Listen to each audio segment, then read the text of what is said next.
ದಯವಿಟ್ಟು ನನ್ನ ಕ್ಷಮಿಸ್ಬಿಡು. ನಾನು ನಾನು ಈ ಥರ ತಪ್ಪು ಮಾಡಬಾರ್ದಾಗಿತ್ತು. ಆದರೂ ಮಾಡಿಬಿಟ್ಟೆ. ನೀನು ನನ್ನ ಹೆಂಡ್ತಿ. ಆದರೂ ನಿನಗೆ ಗೊತ್ತಿಲ್ದಿದ್ದಂಗೆ ಈ ಥರ ಎಲ್ಲ ತಪ್ಪು ಕೆಲಸ ಮಾಡಿಬಿಟ್ಟೆ. ದಯವಿಟ್ಟು ನನ್ನ ಕ್ಷಮಿಸ್ಬಿಡು. ನೋಡು, ನಾನೇನು ಬೇಕು ಅಂತ ಮಾಡಲಿಲ್ಲ. ಇವಾಗ ಮಾಡಿದ ತಪ್ಪಲ್ಲ. ನೋಡು, ಯಾವಾಗೋ ಮಾಡಿದ ತಪ್ಪು. ದಯವಿಟ್ಟು ನನ್ನ ಕ್ಷಮಿಸ್ಬಿಡು. ನಾನು ನಿನ್ನ ಹತ್ರ ಎಲ್ಲ ಮುಚ್ಚಿಕ್ಬಿಟ್ಟು ದೊಡ್ಡ ತಪ್ಪೇ ಮಾಡಿಬಿಟ್ಟೆ. ಆದರೆ ನಿನ್ನಂಥ ದೇವತೆನ ಬಿಟ್ಬಿಟ್ಟು ಅಂಥ ರಾಕ್ಷಸಿ ಜೊತೆ ಹೋಗಿದ್ನಲ್ಲ ಅಂತೇಳ್ಬಿಟ್ಟು ಎಲ್ಲೋ ಮನ್ಸಿಗೆ ಬೇಜಾರಾಗ್ತೈತೆ. ನಿನ್ನ ಬೆಲೆ ನಂಗೆ ಅರ್ಥ ಆಯಿತು. ಈಗ ಚೆನ್ನಾಗಿ ಅರ್ಥ ಆಗೈತೆ ನನಗೆ. ದಯವಿಟ್ಟು ನನ್ನ ಕ್ಷಮಿಸ್ಬಿಡು. ಹ್ಞೂ ಕ್ಷಮಿಸು ಅಂತ ಕೇಳೋ ಅಂಥ ಅರ್ಹತೆ ಯಾವತ್ತೋ ಕಳ್ಕೊಂಡ್ಬಿಟ್ಟಿದ್ದೀರಾ ನೀವಂತೂ. ನನಗಂತೂ ತುಂಬ ನೋವು ಮಾಡಿಬಿಟ್ಟಿದ್ದೀರಾ ನೀವು. ಹಾಂ, ಅವಳನ್ನ ಇಟ್ಕೊಂಡು ನನ್ನೇನೆ ಇಟ್ಕೊಂಡೋಳು ಅಂತೇಳ್ಬಿಟ್ಟು ಬಂದುಬಿಟ್ಟು ನಮ್ಮ ಮನೆ ಮುಂದೆನೇ ಜೋರಾಗಿ ಜಗಳ ಮಾಡ್ತಾಯಿದ್ರೆ ಅಕ್ಕಪಕ್ಕದ ಮನೆಯೆಲ್ಲ ನೋಡ್ತಾಯಿದ್ರು ಗೊತ್ತಾ. ನನ್ನ ಮಾನ ಮರ್ಯಾದೆ ಎಷ್ಟು ಹೋಯ್ತು. ನಿಮ್ಮನ್ನು ಎಷ್ಟು ನಂಬಿದ್ದೆ ನಾನು, ನಿಮ್ಮನ್ನು ಎಷ್ಟು ಇಷ್ಟಪಡ್ತಾ ಇದ್ದೆ. ಆದರೆ ನೀವು ನನಗೆ ಎಷ್ಟು ಮೋಸ ಮಾಡಿಬಿಟ್ರಿ. ದಯವಿಟ್ಟು ಕ್ಷಮಿಸ್ಬಿಡು ನನ್ನ. ನಿನ್ನ ಕೈ ಮುಗಿತೀನಿ, ಕಾಲಿಗೆ ಬೇಕಾದರೂ ಬೀಳ್ತೀನಿ. ದಯವಿಟ್ಟು ನನ್ನ ಕ್ಷಮಿಸ್ಬಿಡು. ಈ ಥರ ತಪ್ಪು ಮತ್ತೆ ಯಾವತ್ತೂ ನಡೆಯೋಕ್ಕೆ ನಾನು ಬಿಡಲ್ಲ. ನೋಡು, ಈಗ ಈ ದೇಶನೇ ಬಿಟ್ಟು ಹೊರಟೋಗ್ಬೇಕು ಅಂತ ಅಂದ್ಕೊಂಡ್ಬಿಟ್ಟಿದ್ದೀವಲ್ಲ, ಈ ದೇಶನೇ ಬಿಟ್ಬಿಟ್ಟು ಹೊರಟೋಗ್ಬಿಡೋಣ. ನನಗೆ ಇವ್ರು ಯಾರ ಸಹವಾಸನೂ ನನಗೆ ಬೇಕಾಗಿಲ್ಲ. ನನಗೆ ನೀನು ನನ್ನ ಮಗಳು ಇಬ್ಬರಿದ್ರೆ ಸಾಕು. ನನಗೆ ನಿಮ್ಮ ಬೆಲೆ ಏನು ಅಂತ ನಂಗೆ ತುಂಬ ಚೆನ್ನಾಗಿ ಅರ್ಥ ಆಗೋಗ್ಬಿಟ್ಟೈತೆ. ಅದಕ್ಕೆ ನಾನು ಹೇಳ್ತಾ ಇರೋದು, ನನ್ನ ದಯವಿಟ್ಟು ಕ್ಷಮಿಸ್ಬಿಡು ಪ್ಲೀಸ್. ಹೊರಟೋಗ್ಬಿಡೋಣ. ನನ್ನ ಮಗಳು ಇವಾಗ ಫೋನ್ ಮಾಡೋಳಲ್ಲ ಬರ್ರಿ ಅಂತೇಳ್ಬಿಟ್ಟು ಇಲ್ಲಿರೋ ಆಸ್ತಿ ಪಾಸ್ತಿ ಎಲ್ಲ ಮಾರ್ಕೊಂಡು ಹೊರಟೋಗ್ಬಿಡೋಣ. ನನ್ನ ಕ್ಷಮಿಸ್ಬಿಡು ಪ್ಲೀಸ್. ನನ್ನ ಕ್ಷಮಿಸ್ಬಿಡು. ನಿನ್ನ ಗಂಡುನ ಇದೊಂದು ವಿಚಾರದಾಗ ಕ್ಷಮೆ ಕೇಳ್ತಾ ಇದ್ದೀನಿ. ನಿನಗೆ ಗೊತ್ತೋ ಗೊತ್ತಿಲ್ದೇನೋ ನಾನು ಮೋಸ ಮಾಡಿಬಿಟ್ಟೆ. ದಯವಿಟ್ಟು ನನ್ನ ಕ್ಷಮಿಸ್ಬಿಡು. ಅಕ್ಕ, ಏಯ್, ನೀವ್ ಯಾಕೆ ಬಂದ್ರಿ ಇಲ್ಲಿಗೆ? ಮನಿ ಆಳಿಗಳ ಯಾಕೆ ಬಂದು ಸಾಯ್ತಾ ಇದ್ರ? ಇಲ್ಲಿಗೆ ಬಂದ್ಬಿಟ್ಟು ನನ್ನ ಜೀವನ ಹಾಳು ಮಾಡಕ್ಕೆ ಅಂತಾನೆ ಬಂದಿದ್ದೀರಾ ಏನು? ನಾನು ನನ್ನ ಹೆಂಡತಿ ಚೆನ್ನಾಗಿರೋದು ನಿನ್ಗೆ ಇಷ್ಟ ಇಲ್ವಾ? ಏನೋ ಗೊತ್ತೋ ಗೊತ್ತಿಲ್ದೇನೋ ತಪ್ಪು ಮಾಡಿಬಿಟ್ಟೆ. ಹಾಗಂತ ಇವಾಗ ನನ್ನ ಹೆಂಡತಿನ ಬಿಟ್ಬಿಟ್ಟು ಎಲ್ಲ ಮಾಡಿಬಿಟ್ಟು ನನಗೆ ಬರೋಕ್ಕಾಗಲ್ಲ. ನೋಡು, ನನಗೂ ನಿನಗೂ ಯಾವ ಸಂಬಂಧನೂ ಇಲ್ಲ. ನೋಡೆ, ಇವಳಿಗೆ ಅಂತ ಹೇಳ್ಬಿಟ್ಟು ನಂದು ಅಂತ ಮಗು ಸಹ ಇಲ್ಲ. ಇವಳಿಗೆ ಇನ್ನೊಬ್ಳು ಮದುವೆ ಮಾಡ್ಕೊಂಡು ಗಂಡನ ಜೊತೆ ಸಂಸಾರ ಮಾಡ್ತಾ ಇದ್ಲು. ಏನೋ ವಿಚಾರಕ್ಕೆ ಹೋಗಿ ತಗ್ಲಾಕೊಂಡು ಭಾಳ ದೊಡ್ಡ ತಪ್ಪು ಮಾಡಿಬಿಟ್ಟೆ. ಇವಳನ್ನ ಯಾಕೋ ಸುಗಿದು ಕಳಿಸ್ಬಿಡ್ಬೇಕು. ಹೇ, ಯಾಕೆ ಬಂದೆ? ಮನೆಯಾಳಿ ಎಲ್ಲಿ ದುಡ್ಡು ಸಿಗ್ತೈತೆ ಏನಾಗ್ತೈತೆ ಅಂದ್ರೂ ಬಂದ್ಬಿಡ್ತೀರಲ್ವಾ ನೀವು? ನಾನು ನನ್ನ ಹೆಂಡತಿ ನೆಮ್ಮದಿಗಿರಕ್ಕೆ ನೀವಂತೂ ಬಿಡೋದೇ ಇಲ್ಲ ಅಲ್ವಾ? ಅಕ್ಕ, ತಪ್ಪಾಯಿತು ಕಣಕ್ಕ, ನನ್ನ ಕ್ಷಮಿಸ್ಬಿಡು. ನಾನೆಲ್ಲೋ ನನ್ನ ಗಂಡ ನಿಮ್ಮನ್ನು ಇಟ್ಕೊಂಡವನೇ ಅಂತ ಅಂದ್ಕೊಂಡಿದ್ದೆ. ಆದರೆ ಅದು ನನ್ನದೇ ತಪ್ಪು. ನಾನೇ ಸರಿ ಇಲ್ಲ. ನಾನೇ ಜೋರಾಗಿ ಏನೇನೋ ಮಾತಾಡ್ಬಿಟ್ಟು ದೊಡ್ಡ ತಪ್ಪು ಮಾಡಿಬಿಟ್ಟೆ. ದಯವಿಟ್ಟು ನನ್ನ ಕ್ಷಮಿಸ್ಬಿಡಿ ಅಕ್ಕ. ನನಗೆ ನೀನು ನನ್ನ ಗಂಡನ ಬಿಟ್ಟರೆ ಬೇರೆ ಯಾರೂ ದಿಕ್ಕಿಲ್ಲ. ನೀವು ಗಂಡ ಗೊತ್ತೋ ಗೊತ್ತಿಲ್ಲದೇನೋ ಏನೋ ಮಾಡಿ ಹಾಂ ಈ ಪರಿಸ್ಥಿತಿಗೆ ಬಂದುಬಿಟ್ಟೈತೆ. ದಯವಿಟ್ಟು ನನಗೆ ನೀವು ಮೋಸ ಮಾಡಬೇಡಿ. ನಿಮ್ಮ ಗಂಡನ ಜೊತೆ ನಾನು ಒಂದು 25 ವರ್ಷದಿಂದನೂ ಸಂಸಾರ ಮಾಡ್ತಾನೆ ಇದ್ದೀನಿ. ಈಗ ಸಡನ್ನಾಗಿ ಗಂಡ ಇಲ್ಲ ಅಂತಂದರೆ ಜೂರು ಜನ ಎಲ್ಲ ಆಡ್ಕೊಂತಾರೆ. ಆಡ್ಕೊಳ್ಳೋದು ಎಷ್ಟೋ ಹೋಗಲಿ, ಏನು ಮಾಡಲಿ, ನಮಗೆ ತಿನ್ನೋಕ್ಕೂ ಕೂಳಿಲ್ಲ. ಇವರೇ ತಂದಾಕಬೇಕಿತ್ತು ಇಷ್ಟು ದಿನ, ಇವರೇ ತಂದಾಕ್ತಾಯಿದ್ರು ಇಷ್ಟು ದಿನನೂ. ಆದರೆ ಈಗ ಇದ್ದಕ್ಕಿದ್ದಂಗೆ ಇವ್ರು ಹಿಂಗೆಲ್ಲ ಬಿಟ್ಟು ಹೋಗ್ಬಿಟ್ರೆ ನಾವು ಏನು ಮಾಡೋಣ? ನೀವೇ ಹೇಳಿ. ದಯವಿಟ್ಟು ನಿಮ್ಮ ಕೈ ಮುಗಿತೀನಿ, ಕಾಲಿಗೆ ಬೇಕಾದರೂ ಬೀಳ್ತೀನಿ. ನೀವು ಇಷ್ಟು ದಿನ ಹೆಂಗಿದ್ವೋ ನಾವು ನೀವು ಹಂಗೆ ಇದ್ಬಿಡೋಣ. ನಾನು ನಿಮ್ಮ ಮನೆಗೇನು ಬರಲ್ಲ, ನೀವು ನಮ್ಮ ಮನೆಗೇನು ಬರಬೇಡಿ. ನಮ್ಮ ಗಂಡ 3 ದಿನ ನಿಮ್ಮ ಮನೆಗೆ, 3 ದಿನ ನಮ್ಮ ಮನೆಗೆ ಇರಲಿ. ಪ್ಲೀಸ್ ಅಕ್ಕ, ಇದೊಂದು ಸಲ ಇಲ್ಲ ಅಂತ ಅನ್ಬೇಡಿ ಅಕ್ಕ. ನಿಮ್ಮ ಕೈ ಮುಗಿದು ಬೇಡ್ಕತ್ತೀನಿ ಕಣಕ್ಕ. ಯಾರೇ ಯಾರೇ ನಿನ್ ಗಂಡ? ಹೋಗ್ತಾ ಇರಲೇ ಇಲ್ಲಿಂದ. ಗಂಡನಂತೆ ಗಂಡ, ನಿನ್ನ ಜಿಪ್ಪಿಂಡ ಬಂದ್ಬಿಡ್ತಾರೆ ಹೇಳಿ ನಿನ್ ಜೊತೆ. ನಿನ್ನಂತ ಮನೆಯಾಳಿ ಜೊತೆ ಬಂದ್ಬಿಟ್ಟಿಲ್ಲಿ ಏನಾರೇ ಮಾಡಕ್ ಬರ್ಲಿ ನಾನು? ನೋಡು, ಇವಳು ನನ್ನ ಹೆಂಡತಿ ಇದ್ರೆ ನಾನು ಇವಳ ಜೊತೆನೇ ಇರ್ತೀನಿ. ಯಾರ ಜೊತೆನೂ ನಾನಂತೂ ಇರಲ್ಲ.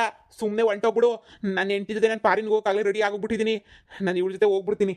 ನನ್ನ ಮಗಳವಳೆ, ನನ್ನ ಮಗಳಿಗೆ ಜೀವನ ಜೀವ ಎಲ್ಲ ನಾನೇನೆ. ಅವಳನ್ನ ಚೆನ್ನಾಗಿ ನೋಡ್ಕೊಳ್ಳೋದು ನನ್ನ ಕರ್ತವ್ಯ. ನನ್ನ ಮಗಳನ್ನ ಕಷ್ಟಪಟ್ಟು ಮದುವೆ ಮಾಡಿದ್ದೀನಿ. ಅವಳು ಸಹ ಚೆನ್ನಾಗಿ ಅವಳೆ. ನಮ್ಮ ಸಂಸಾರಕ್ಕೆ ಬಂದ್ಬಿಟ್ಟು ಉಳಿ ಅಂತೂ ನೀನು ಹಿಂಡ್ಬೇಡ. ನೀನು ಹೊರಟೋಗ್ಬಿಡ ಇಲ್ಲಿಂದ. ಒಂದು ಕ್ಷಣನೂ ಇಲ್ಲಿ ನಿಂತ್ಕೊಬೇಡವೆ, ಹೋಗ್ಬಿಡು. ನಾನು ಮಾಡಿರೋ ತಪ್ಪಿಗೆ ನನ್ನ ಹೆಂಡತಿ ಹತ್ರ ಏನೋ ಕ್ಷಮೆ ಕೇಳ್ಕೊಂಡು ನಾನು ಜೀವನ ಮಾಡ್ತೀನಿ. ನೀನು ಮಾತ್ರ ಒಂದು ಕ್ಷಣನೂ ಇಲ್ಲಿ ನಿಂತ್ಕೊಬೇಡ, ಹೊರಟೋಗ್ಬಿಡೆ. ನೋಡು, ನಿನ್ನ ಗಂಡನೋ ಇಲ್ಲ ಏನೋ ಗೊತ್ತಿಲ್ಲ ನನಗೆ. ನನಗೂ ಗೊತ್ತಿಲ್ಲದಂಗೆ ಮೋಸ ಆಗೋಗ್ಬಿಟ್ಟೈತೆ. ನೋಡು, ಈಗ ನನ್ನ ಗಂಡನ ತಪ್ಪು ನಿನ್ನ ತಪ್ಪು ಅದೆಲ್ಲ ಬೇಕಿಲ್ಲ. ಈಗೆಲ್ಲ ಸತ್ಯ ಗೊತ್ತಾಯ್ತು ತಾನೆ. ಇವು ನನ್ನ ಗಂಡ ಅಂತ ಗೊತ್ತಾಯ್ತು ತಾನೆ. ದಯವಿಟ್ಟು ಇಲ್ಲಿಂದ ಹೋಗೋದು ಕಲ್ತ್ಕ. ನೀನು ಹೆಂಗೆ ನನ್ನ ಗಂಡನ ಮದುವೆ ಮಾಡ್ಕೊಂಡೆ? ಹಾಂ, ಅಯ್ಯೋ ಅಕ್ಕ, ನೀವು ನಿಜ ಹೇಳಿದ್ರು ಈಗ ನಂಬ್ತೀರೇನೋ ಗೊತ್ತಿಲ್ಲ, ಸುಳ್ಳು ಹೇಳಿದ್ರು ನಂಬ್ತೀರಾ? ಕೇಳಿಸ್ಕೊಳ್ಳಿ. ನನ್ನ ಗಂಡನ ಜೊತೆ ಚೆನ್ನಾಗೇ ಇದ್ದೆ. ಇವನೇ ಬಂದ್ಬಿಟ್ಟು ಅವಾಗ ನಿಮಗೂ ಒಂದ್ಸಲ ನೀವೆಲ್ಲ ಬಂದಿದ್ರಿ ಮರ್ತೋಗಿದ್ದೀರಾ ಅಂತ ಅನ್ನಿಸ್ತದೆ. ಈಗ ವಯಸ್ಸಾಗಿರೋದಕ್ಕೆ ನಿಮಗೂ ನೆನಪಾಗ್ತಿಲ್ಲವೇನೋ ನನಗೆ ಗೊತ್ತಿಲ್ಲ. ಅವಾಗ ಒಂದ್ಸಲ ಬಂದು ನನ್ನ ವಿಚಾರಕ್ಕೆ ನಿಮ್ಗೆ ಗೊತ್ತಾಗಿರ್ಬೇಕು ವಿಚಾರ. ನಮ್ಮ ಹಳ್ಳಿನಾಗ ಬಂದು ಇದ್ನಲ್ವ ಸುಮಾರು ಒಂದು 24 ವರ್ಷದ ಹಿಂದೆನೇ ಏನೋ. ಅವಾಗ ಬಂದು ನಮ್ಮ ಮನೆಗೆ ಎಲ್ಲ ಇದ್ದು ನನ್ನೇ ಲವ್ ಮಾಡ್ತೀನಿ, ಮದುವೆ ಮಾಡ್ಕೊತೀನಿ ಅಂತ ಎಲ್ಲ ಹೇಳಿ ನಾನು ನನ್ನ ಗಂಡನ ಬಿಟ್ಟ ಮೇಲೆ ಇವರೇ ಬಂದು ನಿನಗೆ ಬಾಳ್ ಕೊಡ್ತೀನಿ ಅಂತ ಹೇಳ್ಬಿಟ್ಟು ನನ್ನ ಜೊತೆನೇ ಸಂಸಾರ ಮಾಡ್ಕೊಂಡು ಇಷ್ಟು ವರ್ಷನೂ ನನ್ನ ಜೊತೆನೇ ಇದ್ದರು. ಈಗ ಇದ್ದಕ್ಕಿದ್ದಂಗೆ ಸಡನ್ನಾಗಿ 1.5 ತಿಂಗಳು 2 ತಿಂಗಳಿಂದ ಕಾಣೆ ಆಗೋಗ್ಬಿಟ್ರು. ಏನು ಎತ್ತ ಅಂತ ಗೊತ್ತಿಲ್ಲ ಕಣಕ್ಕ. ಅದು ಆಮೇಲೆ ನಮಗೆ ನಿಧಾನಕ್ಕೆ ಈ ಮನೆಗೌರೆ ಅಂತ ವಿಚಾರ ಗೊತ್ತಾಗಿದ್ದು.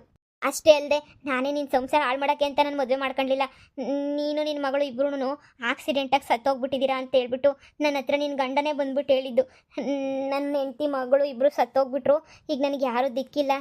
ನಿನಗೂ ಪಾಪ ಯಾರೂ ದಿಕ್ಕಿಲ್ಲ, ನನಗೆ ಗೊತ್ತು. ನಾನು ಬಿಸ್ನೆಸ್ ಮಾಡ್ತಾಯಿದ್ದೀನಿ, 2-3 ದಿನ ಎಲ್ಲಾದರೂ ಹೋಗ್ಬೇಕಾಗ್ತೈತೆ, ಹೋಗ್ತೀನಿ, ನಿನಗೂ ಜೀವನ ನಾನು ನೋಡ್ಕೊತೀನಿ ಅಂತ ಹೇಳಿದ್ರು. ಸರಿ ಆಯಿತು ಅಂತ ಹೇಳ್ಬಿಟ್ಟು ನಾನು ಒಪ್ಕೊಂಡೆ. ನನಗೂ ಗಂಡ ಇರಲಿಲ್ಲ, ನನಗೂ ಯಾರು ನನ್ನ ಜೊತೆಗೆ ಅಂತ ಹೇಳ್ಬಿಟ್ಟು ಯಾರೂ ಇರಲಿಲ್ಲ. ನಾನು ತುಂಬ ಕಷ್ಟಪಡ್ತಾ ಇದ್ದೆ ಅಕ್ಕ.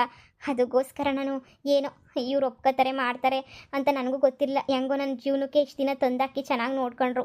ಇದ್ದಕ್ಕಿದ್ದಂಗೆನೇ ಈ ವಿಚಾರ ಎಲ್ಲ ಗೊತ್ತಾಗ್ಬಿಟ್ಟು ನನಗಂತೂ ಒಂಥರ ಆಗೋಗ್ಬಿಟ್ಟೈತೆ. ಏನು ಮಾಡಬೇಕು ಏನು ಬಿಡಬೇಕು ಅಂತಲೇ ಗೊತ್ತಾಗ್ತಿಲ್ಲ ಅಕ್ಕ. ದಯವಿಟ್ಟು ಏನಾದ್ರೂ ನೀವೇನೇ ನನಗೆ ದಾರಿ ತೋರಿಸಿ ಸಹಾಯ ಮಾಡಬೇಕು. ಹೋಗೆ ಮನೆ ಬಿಟ್ಟು ಹೋಗಿ ಮನೆಯಾಳಿ. 10 ನಿಮಿಷ ಏನಾದ್ರೂ ಇಲ್ಲಿ ನಿಂತ್ಕೊಂಡೆ ಅಂತಂದ್ರೆ ನಿನಗೆ ಗ್ರಾಚಾರ ಬಿಡಿಸ್ಬಿಡ್ತೀನಿ ಅಷ್ಟೇನೆ. ನನ್ನ ಹೆಂಡತಿ ಮುಂದೆ ಬಂದ್ಬಿಟ್ಟು ನನ್ನ ಬಗ್ಗೆ ಎಲ್ಲ ಕೆಟ್ಟದಾಗ ಮಾತಾಡ್ತಾ ಇದ್ದೀನಿ. ನಾನು ನಿನ್ನ ಜೊತೆ ಸಂಸಾರ ಮಾಡಕ್ ಸಾಧ್ಯನೇ ಇಲ್ಲ. ಯಾರು ಹೂ ಅಂದ್ರೂ ನಾನಂತೂ ಹೂ ಅನ್ನಲ್ಲ. ನಾನು ನನ್ನ ಮಗಳು ಮನೆಗೆ ಹೋಗ್ತಾ ಇರೋದಂತೂ ಕಾಯಂ ಆಗೋಗ್ಬಿಟ್ಟೈತೆ. ನಾನು ನನ್ನ ಮಗಳ ಜೊತೆ ಸುಖವಾಗಿ ಸಂಸಾರ ಮಾಡ್ಕೊಂಡು ಇದ್ಬಿಡ್ತೀನಿ. ಇವಳು ನನ್ನ ಹೆಂಡತಿ, ಇವಳು ಬಿಟ್ರೆ ನನಗೆ ಬೇರೆ ಯಾರು ಗೊತ್ತಿಲ್ಲ. ನನಗೆ ಯಾರ ಅವಶ್ಯಕತೆನೂ ಇಲ್ಲ. ಇವಳೇ ನನಗೆ ಎಲ್ಲನೂ. ಇವಳು ಬಿಟ್ರೆ ನನಗೆ ಯಾರು ಗತಿನೂ ಇಲ್ಲ. ದಯವಿಟ್ಟು ಇಲ್ಲಿಂದ ಹೊರಟೋಗ್ಬಿಟ್ರೆ ತುಂಬ ಚೆನ್ನಾಗಿರ್ತದೆ, ತುಂಬ ಒಳ್ಳೇದಾಗ್ತೈತೆ. ಈ ಮನೆಗೆ ಇದ್ದಿದ್ದೇ ತಪ್ಪಾಯ್ತು. ಈ ಮನೆ ಖಾಲಿ ಮಾಡ್ಕೊಂಡು ಅಮೆರಿಕಕ್ಕೆಲ್ಲ ಹೋಗ್ಬಿಟ್ರೆ ನನ್ನ ಮಗಳು ಮನೆಗೆ ಅವಾಗ ನೀನೇನು ಹುಡುಕ ಬರ್ತೀನಿ. ನನ್ನ ಆಗೋದಿಲ್ಲ. ನಿನ್ನ ಕೈ ಹುಡುಕೊಂಬಿಟ್ಟು ಬರೋಕ್ಕಂತೂ ಆಗಲ್ಲ. ಹೊರಟೋಗ್ಬಿಡ್ತೀವಿ ನೋಡು. ಮರ್ತ್ಕೊಬಿಡು ನನ್ನ. ನೀನು ಸಾಕು, ನಿನ್ನ ಜನ್ಮನೂ ಸಾಕು, ನಿನ್ನ ಯೋಗ್ಯತೆನೂ ಸಾಕು. ನೀನು ನಿನ್ನ ಮಗಳು ನಿಮ್ಮ ಇವರಿಂದ ಅನುಭವಿಸ್ಬಿಟ್ಟಿದ್ದೀನಿ. ನಾನಂತೂ ನಿಮ್ಮ ಅಮ್ಮನಿಂದ ಇನ್ನು ಅನುಭವಿಸಕ್ಕೆ ನಾನು ರೆಡಿ ಇಲ್ಲ. ಇವಾಗಾದರೂ ಖುಷಿಯಾಗಿ ಜೀವನ ಮಾಡಿಬಿಟ್ಟು ನೆಮ್ಮದಿಗಿರ್ಬೇಕು ಅಂತ ಅನ್ಕೊಂಡಿದ್ದೀನಿ. ನೋಡು ಚಿನ್ನ, ನಂಬೇಡ. ಈ ಮನೆಯಲ್ಲಿ ಮಾತ್ರ ನಂಬೇಡ. ಬೋಲನ ಆಟಕ ಮಾಡ್ತಾವಳೆ. ನಾನು ನೀನು ಹೊರಟೋಗ್ಬಿಡೋಣ. ಇನ್ನೊಂದು ವಾರ ಅಷ್ಟೇನೆ ಟಿಕೆಟ್ ಎಲ್ಲ ಬುಕ್ ಮಾಡ್ತೀನಿ. ಹೊರಟೋಗ್ಬಿಡೋಣ, ಪ್ಲೀಸ್ ಹೊರಟೋಗ್ಬಿಡೋಣ. ನೋಡಿ, ನೀವು ಇಷ್ಟೊಂದೆಲ್ಲ ನನಗೆ ಮೋಸ ಮಾಡ್ತೀರಾ ಅಂತ ಅಂದ್ಕೊಂಡಿರಲಿಲ್ಲ. ನಾನು ತುಂಬ ಅಂದರೆ ತುಂಬ ನಿಯತ್ತಾಗಿದೆ ನಿಮ್ಮ ಜೊತೆ. ನಾನು ಎಷ್ಟು ನಿಯತ್ತಾಗಿದ್ದೆ ಅಂದರೆ ಬೇರೆ ಗಂಡಸ್ರನ್ನ ಮಾತಾಡ್ಸಿದ್ರೆ ನಿಮ್ಗೆ ಎಲ್ಲಿ ಬೇಜಾರಾಗುತ್ತೋ ಏನೋ ಅಂತ ಹೇಳ್ಬಿಟ್ಟು ನಾನು ಕಷ್ಟಪಟ್ಟು ಹೆಂಗೋ ನನ್ನ ಬಾಯಿ ಮುಚ್ಕೊಂಡು ಸುಮ್ಮನೆ ಇದ್ದೆ. ಅಷ್ಟು ಅಲ್ಲದೆ ನನ್ನ ಮಗಳನ್ನ ನೋಡ್ಕೊಳಕ್ಕೆ ನೀವು ಒಂದು ದಿನವೂ ಬರಲಿಲ್ಲ. ನೀವು ಯಾಕೆ ಹೇಳಿ? ನೀವು ಬಂದುಬಿಟ್ರೆ ಇವಳ ಜೊತೆ ಹೋಗೋರು ಯಾರಿದ್ರು? 3 ದಿನ ಇರಬೇಕು, 3 ದಿನ ಬಿಸ್ನೆಸ್ಸು ಅಂತೇಳ್ಬಿಟ್ಟು ವರ್ಷ ಪೂರ್ತಿ ಇವಳು ಮನೆಗೆ ಹೋಗಿ ಬಿದ್ದಿರ್ತಿದ್ರಲ್ಲ. ಆವಾಗ ಮಗಳಿಗೆ ಹುಷಾರಿಲ್ಲ ಅಂದರೆ ಅವಳಿಗೆ ಸ್ಕೂಲು ಕಾಲೇಜು ಅವಳು ಪ್ರತಿಯೊಂದು ನೋಡ್ಕೊಂಡು ಒಂದೊಂದ್ಸಲ ಕಣ್ಣಾಗ ನೀರೇ ಬರೋದು. 3 ದಿನ ಆದ್ರೂ ನೀವು ಆಸ್ಪತ್ರೆ ತಕ್ಕೂ ಬರ್ತಾ ಇರಲಿಲ್ಲ. ಮಗಳನ್ನ ಅಡ್ಮಿಟ್ ಮಾಡಿ 2 ದಿನ ಆದ್ರೂ ನಿಮಗೆ ವಿಚಾರ ಮುಟ್ಸೋಕ್ಕೂ ಆಗ್ತಿರಲಿಲ್ಲ. ಅಷ್ಟೆಲ್ಲ ಮಾಡಿಬಿಟ್ರಿ ಅಲ್ವ ನನಗೆ ನೀವು. ಪರವಾಗಿಲ್ಲ ಬಿಡಿ. ಇವತ್ತು ನನ್ನ ಮಗಳು ಎಲ್ಲೋ ಸುಖವಾಗವಳಲ್ಲ, ಅದಕ್ಕೆ ನಾನು ಭಾಳ ಅಂದರೆ ಭಾಳ ಖುಷಿನೇ ಪಡ್ತೀನಿ. ಚಿನ್ನ, ಇವಳು ಮಾತು ನಂಬೇಡ. ಈ ಮನೆಯಾಳಿ ಸರಿ ಇಲ್ಲ ನೋಡು. ಹಳೆದೆಲ್ಲ ಬಿಟ್ಟಾಕು. ನಾನು ನೀನು ಚೆನ್ನಾಗಿದ್ದೀವಿ. ನಮ್ಮಿಬ್ರು ಮಧ್ಯೆ ಉಳಿ ಹಿಂಡಕ್ಕೆ ಅಂತ ಬಂದಿರೋ ಇವಳು ನಿಂಬೆ ಹುಳಿ ಅಂತೂ ಬಿಟ್ಬಿಡು. ಇವಳು ಸವಸ ಬಿಟ್ಬಿಡು. ಲೇ ಮಮ್ತಿ, ಬಾಯಿ ಮುಚ್ಕೊಂಡು ಮನೆ ಬಿಟ್ಬಿಟ್ಟು ತೊಲಗೆ ನೀನು. ಇನ್ನೊಂದು ಕ್ಷಣ ಏನಾದರೂ ಇಲ್ಲಿ ಇದ್ದೆ ಅಂತಂದ್ರೆ ನೀನು ಚೊಪ್ಪಲಿ ತಗೊಂಡು ಹೊಡೆದ್ಬಿಡ್ತೀನಿ. ನಿನಗೆ ಚೊಪ್ಪಲಿ ತಗೊಂಡು ಹೊಡೆದ ನೀನು ಈಚೆ ಕಡೆಗೆ ಹಾಕೋದು ನಿನಗೆ. ಮಗಳೇ ಬಾರೆ, ಹೋಗ್ಬಿಡೋಣ ಬಾ ಮಗಳೇ. ಸುಮ್ಮನೆ ಯಾಕೆ? ಆವಮ್ಮನ ತಪ್ಪೇನೂ ಇಲ್ಲ. ಆವಮ್ಮ ಪಾಪ ಭಾಳ ಒಳ್ಳೇದೇ. ನೋಡಿದ್ರೆ ಗೊತ್ತಾಗಲ್ವಾ ಆವಮ್ಮಂಗೆ ಯಾವ ವಿಚಾರನೂ ಏನೂ ಗೊತ್ತಿಲ್ಲ. ಎಲ್ಲ ನಿನ್ನ ಗಂಡನೇ ಮಾಡಿರೋದು ಕೆಲಸ. ನೋಡು ಬಾ, ಹೊರಟೋಗೋಣ. ಏನಾದರೂ ಮಾಡ್ಕೊಂಡು ಹೋಗ್ಲಿ. ಮೈ ಕೈ ಗಟ್ಟಿರೋ ಗಂಟನೂ ಏನೋ ಮಾಡಿಬಿಟ್ಟು ಕಷ್ಟಪಟ್ಬಿಟ್ಟು ದುಡ್ಕೊಂಡು ಹೆಂಗೋ ಜೀವನ ಮಾಡೋಣ. ಬಾ, ಈಗ ಸದ್ಯಕ್ಕೆ ಇಲ್ಲಿರೋದು ಬೇಡ, ಹೋಗೋಣ ಬಾ. ನನಗೂ ಹಂಗೆ ಅನ್ನಿಸ್ತಾಯ್ತಮ್ಮ. ನಾನೇ ಇವರು ಮೋಸ ಮಾಡೋದು ಇಲ್ಲ ಏನೋ ಗೊತ್ತಾಯ್ತಿಲ್ಲ. ಸರಿ ಬಿಡು. ನೋಡಿ, ನಮ್ಮ ಮನೆ ಬರಹ ಹೆಂಗಿದ್ರಂಗೆ ಆಯ್ತದೆ. ಕೂಲಿನಲ್ಲಿ ಮಾಡ್ಕೊಂಡಾದ್ರೂ ಪರವಾಗಿಲ್ಲ, ಜೀವನ ಮಾಡೋಣ. ನಡಿ, ಇನ್ನೊಂದ್ಸಲ ಇವ್ರ ಸವಾಸಕ್ಕೆ ನಾವು ಬರೋದು ಬೇಡ, ಏನು ಬೇಡ. ಅವರೇ ಚೆನ್ನಾಗಿರಲಿ. ನಡಿಯಮ್ಮ. ಅಮ್ಮನ ಕ್ಷಮಿಸ್ಬಿಡಿ ಅಕ್ಕ. ಇದ್ರಾಗ ನಮಗೆ ಗೊತ್ತಿದ್ದೇನೋ ತಪ್ಪಾಗೋಗ್ಬಿಟ್ಟೈತೆ. ನಿಜವಾಗೂ ನೀವು ಬದುಕಿದ್ದೀರಾ ಅಂತ ಗೊತ್ತಿದ್ದರೆ ನಾನೇನು ಇವನ್ನ ಮದುವೆ ಮಾಡ್ಕೊಂಡು ನನ್ನ ಜೊತೆ ಇಟ್ಕೊತಾ ಇರಲಿಲ್ಲ. ನೀವು ಬದುಕಿಲ್ಲ, ಸತ್ತೋಗಿದ್ದೀರಾ ಅಂತ ಹೇಳಿದ್ದಕ್ಕಷ್ಟೇನೆ ನಾನು ಇವ್ರನ್ನ ನಾನು ಮದುವೆ ಮಾಡ್ಕೊಂಡಿದ್ದು. ನನ್ನದೇ ತಪ್ಪಾಯಿತು. ನನ್ನಿಂದ ನೀವು ಯಾಕೆ ಸುಮ್ಮನೆ ನಾವು ಹೋಗ್ತೀವಿ ಬಿಡಿ. ಸಾಕು ನೀನು ಕಿತ್ತೋದು ನಾಟಕ. ಹೋಗ್ತಾ ಇರಲಿಲ್ಲ ಚಿನ್ನ. ಅವ್ರು ತೊಲಗಿದ್ರು. ನೀನು ತಲೆ ಕೆಡಿಸ್ಕೊಳಕ್ಕೆ ಹೋಗ್ಬೇಡ, ಸರಿನಾ? ನಡಿ. ಅಯ್ಯೋ, ಇವತ್ತು ಏನು ಅಡುಗೆ ಮಾಡೋಕೆ ಹೋಗ್ಬೇಡ. ಹೋಟ್ಲಾಗೆಲ್ಲ ತಿನ್ನೋಣ. ನೋಡು, ಮಗಳು ಮನೆಗೆ ಹೋಗೋಕ್ಕೆಲ್ಲನೂ ತಯಾರಿ ಮಾಡ್ಕೊತಾ ಇದೀವಲ್ಲ, ಮಾಡ್ಕೊಬಿಡು ಎಲ್ಲನೂ. ಸರ್ ಅಂತ ಹೇಳ್ಬಿಟ್ಟು ಹೊರಟೋಗ್ಬಿಡೋಣ.